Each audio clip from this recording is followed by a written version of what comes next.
दोस्तों नमस्कार। दोस्तों मेरा नाम है पवन जायसवाल और आप लोगों का स्वागत है आप अपने परिवार में। दोस्तों आज वीडियो में पढ़ने वाले हैं हम नरेशन के बारे में। जैसा कि आप लोग जानते ही हैं, जो हमारा नरेशन होता है वो अंग्रेजी का एक महत्वपूर्ण पार्ट होता है। तो चलिए शुरू करते हैं। मेरे प्यारे मित्रों, सबसे पहले जानते हैं कि नरेशन क्या होता है। सबसे पहले जानते हैं कि नरेशन क्या होता है। जैसे मान लीजिए हमने लिखा नरेशन। जैसे कि आप लोग जानते हैं कि जो हमारा नरेशन होता है वो सभी एग्जाम में अक्सर पूछा जाता है। और इसका जो अर्थ होता है हिंदी में, इसको हिंदी में बोला जाता है कथन। इसको हिंदी में बोला जाता है कथन। अब मेरे प्यारे मित्रों, अब यहाँ पर जो आपका नरेशन आ गया, इसको हिंदी में बोला जाता है कथन। तो सबसे पहले जानते हैं कि कथन को बोलते किसके हैं। ठीक, जैसे मान लीजिए कोई व्यक्ति कुछ कहता है, तो किसी के द्वारा कहे हुए बातों को, किसी के द्वारा कही गई बातों को हम कथन बोल देते हैं। क्या बोलते हैं? किसी के द्वारा कही गई बातों को हम कथन बोलते हैं। जैसे हमने कहा कि अर्थ इज जैसे हमने कहा earth is round. Earth is round. जैसे कि हमने कहा कि जो हमारी पृथ्वी है वो गोल है। हमने कहा कि अर्थ इज राउंड, पृथ्वी गोल है। तो जानते हैं कि अभी हमने आगे बताया कि किसी की द्वारा कही कही बातों को हम लोग बोल देते हैं कथन। तो हमने कहा कि अर्थ इज राउंड, पृथ्वी गोल है, इसको हमने कहा है। और मेरे प्यारे मित्रों, अंग्रेजी में होता क्या है कि जो हम लोग बोलते हैं उसको बोला था कथन।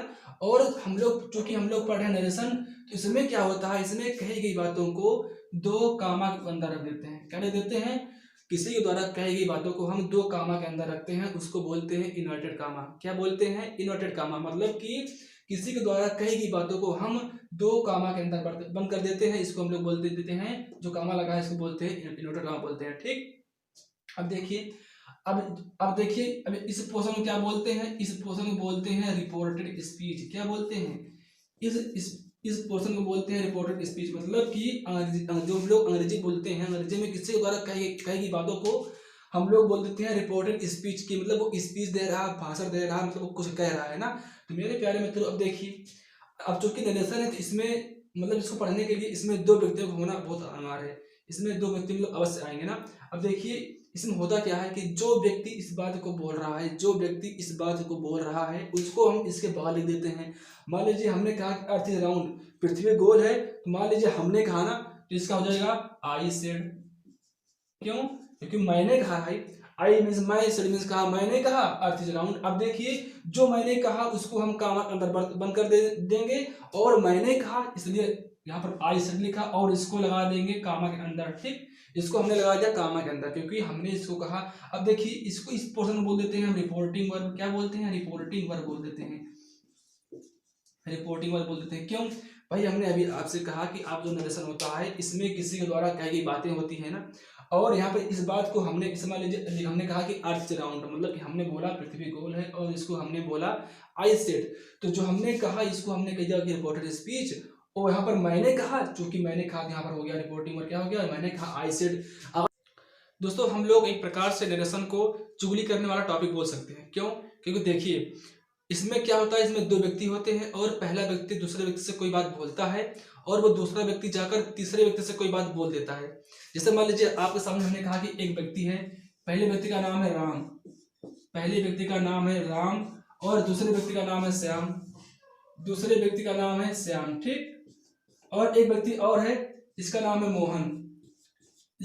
मोहन। तो मेरे प्यारे मित्रों देखिए, पहले व्यक्ति का नाम है राम, दूसरे व्यक्ति का नाम है श्याम, और तीसरे व्यक्ति का नाम है मोहन।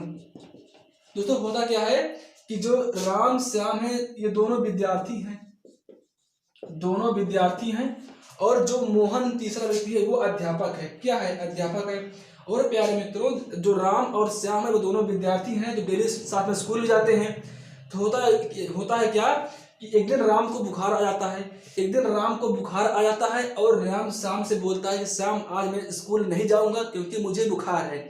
राम ने श्याम से कहा कि सर आज मुझे बुखार है, श्याम मुझे बुखार है, और मैं आज स्कूल नहीं जाऊंगा। तो मेरे प्यारे मित्रों, जो श्याम है, श्याम उस दिन स्कूल अकेले चले गया। उस दिन श्याम स्कूल गया अकेले, और मोहन ने श्याम से पूछा कि श्याम आज राम स्कूल क्यों नहीं आया। तो मेरे प्यारे मित्रों, यहाँ पर देखिए, राम ने श्याम को एक बार बताई थी क्या बुखार आने वाली बात। तो श्याम ने कहा कि सर राम को बुखार है, राम स्कूल नहीं आएगा, और वह स्कूल नहीं आएगा। मेरे प्यारे मित्रों देखिए, जब राम ने श्याम से ये बात बताई थी तो क्या राम ने उससे ऐसे बोला था? राम उससे ऐसे नहीं बोला था। राम ने उससे कहा था कि श्याम आज मुझे बुखार है और मैं स्कूल नहीं जाऊंगा। तो मेरे प्यारे मित्रों, आप लोग यहाँ पर देख रहे होंगे कि श्याम ने वहां पर राम की आवाज को राम के अनुसार ना बोल करके अपने ऊपर लेकर बोला है। क्यों? क्योंकि राम ने कहा था कि मुझे बुखार है, मैं स्कूल नहीं जाऊंगा, और यहाँ पर श्याम ने कहा कि सर उसे बुखार है और वो स्कूल नहीं जाएगा। तो मेरे प्यारे मित्रों, यहाँ पर होता क्या है कि आपके सामने एक अच्छा खासा वाक्य लिखा रहता है और बोला जाता है कि इस वाक्य को आप बनाइए नरेशन में। तो ठीक है मेरे प्यारे मित्रों, मैंने आपसे बताया था अभी कि यहाँ पर जो व्यक्ति जिस बात को बोलता है उस बात को हम लोग लिखते हैं इन्वर्टेड कामा के अंदर, उसको बोला था रिपोर्टेड स्पीच। लेकिन जो व्यक्ति बात बोलता है उस व्यक्ति को हम लोग रखते हैं कहाँ पर?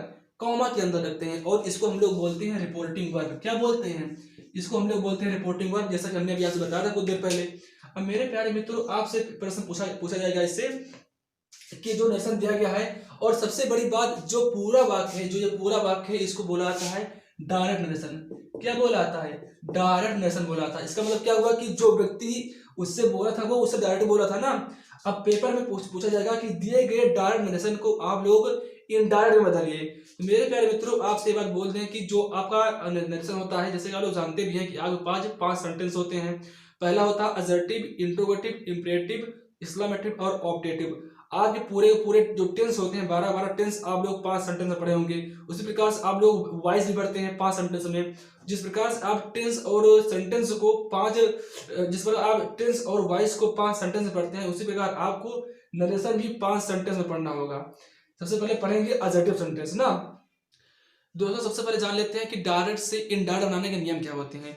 तो जो पहला नियम है वो ये नियम है कि जो आपकी ये रिपोर्टिंग वर्ब सेड है, जो आपकी रिपोर्टिंग वर्ब सेड है, इसको हम लोग भाव के अनुसार अलग अलग सेंटेंसों में, कहीं पर इसको हम भाव के अनुसार टोल्ड में बदलते हैं, तो कहीं पर रिक्वेस्टेड में बदलते हैं, कहीं पर टोल्ड में, कहीं पर रिक्वेस्टेड में, कहीं पर आपका जो है ऑर्डर्ड में, कहीं पर ऑर्डर्ड में बदल देते हैं, तो कहीं पर प्लीज्ड में। मतलब जो आपकी जो पहला नियम है वो है कि रिपोर्टिंग वर्ब सेड टू को हम लोग भाव के अनुसार टोल्ड, रिक्वेस्टेड, ऑर्डर्ड या प्लीज्ड में बदल देते हैं। ठीक दोस्तों, ये आपका पहला नियम था। और आपका दूसरा नियम क्या है कि जो ये आपका कामा लगा है और इन्वर्टेड कामा लगा है, कामा और इन्वर्टेड कामा को हटा देते हैं। कामा व इन्वर्टेड कामा को हटा देते हैं, और इसके स्थान पर, और अब तीसरा नियम आता है कि इसके स्थान पर, कामा और इन्वर्टेड कामा के स्थान पर हम लोग कहीं कहीं पर टू, दैट, इफ या वेदर,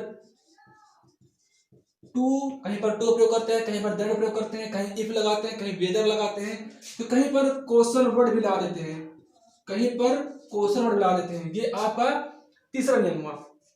तो हमने कुछ देर पहले अभी आपसे बोला था कि हमको नरेशन पढ़ने के लिए 5 सेंटेंस में पढ़ना होगा। तो सबसे पहले पढ़ते हैं असर्टिव सेंटेंस में किस प्रकार से बदला जाता है। तो मेरे पहले तो देखिए, जो आपका असर्टिव सेंटेंस होता है उसका पहला नियम ये होता है कि रिपोर्टिंग वर्ब का टेंस पास्ट टेंस होने पर रिपोर्टिंग स्पीच का टेंस बदल जाता है। मतलब कि जैसे मान लीजिए अभी हमने बोला था कि Ram said I shall not go school. Ram said I shall not go school. अब देखिए अभी हमने बताया आपसे कि जो रिपोर्टिंग वर्ब का टेंस पास्ट टेंस होने पर, मेरे प्यारे मित्रों देखिए, जो आपका रिपोर्टिंग वर्ब है वो कौन से टेंस में है? वो आपका पास्ट टेंस में है। अब कैसे जानेंगे वो पास्ट टेंस कैसे होगा? तो देखिए यहाँ पर हमेशा अक्सर सेड रहता है, हमेशा अक्सर सेड रहता है। तो सेड होने पर आप जो टेंस होता है रिपोर्टिंग वर्ब वो हमेशा पास्ट ही होता है। क्योंकि देखिए यदि इससे पहले वर्ड से पहले यदि आपको वाज मिल जाए, हैज मिल जाए, हैव मिल जाए, इज